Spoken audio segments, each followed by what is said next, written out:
Emmanuel Riac, bonjour. Bonjour. Merci beaucoup de nous recevoir. Quelles sont les nouveautés les plus marquantes chez vos clients?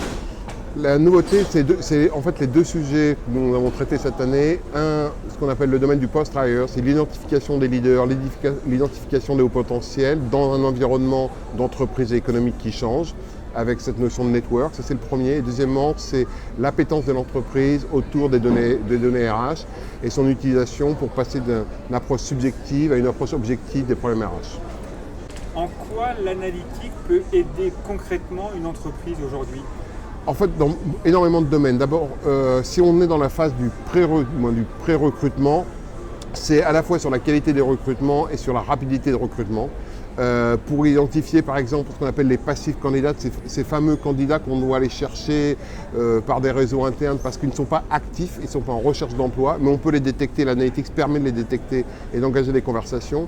Ou bien évidemment dans le domaine du post-hire, d'arrêter les décisions totalement subjectives. On sait que 75% aujourd'hui des décisions de promotion, de sélection, programme IPO, de sélection de leaders sont totalement subjectives, ce qui amène quand même à 67% d'échecs derrière. Donc je pense qu'apporter un peu d'analytics, apporter un peu de science et un peu de rigueur peut renforcer la qualité des décisions. Qu'est-ce qui différencie CEB des autres acteurs du marché?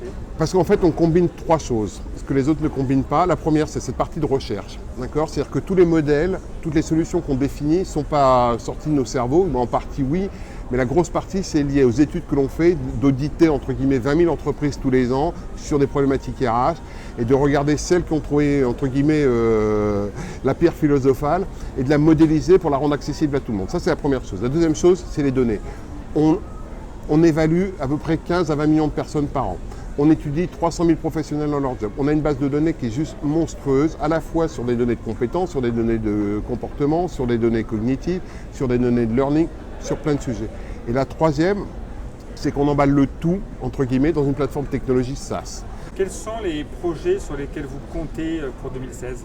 Sur 2016, il y a plusieurs choses. Un, se renforcer bien évidemment dans l'analytics, le rendre de plus en plus accessible, donner accès à tous les professionnels RH, des données à la fois individuelles et de benchmark pour pouvoir toujours se comparer, ça c'est la première chose. Et deux, c'est d'aborder les problématiques de process au sens plus transversal.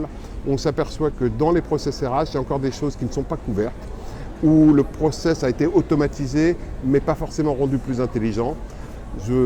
Un exemple, c'est la définition du besoin en recrutement. Emmanuel, merci beaucoup Merci et bonne beaucoup. continuation. Merci.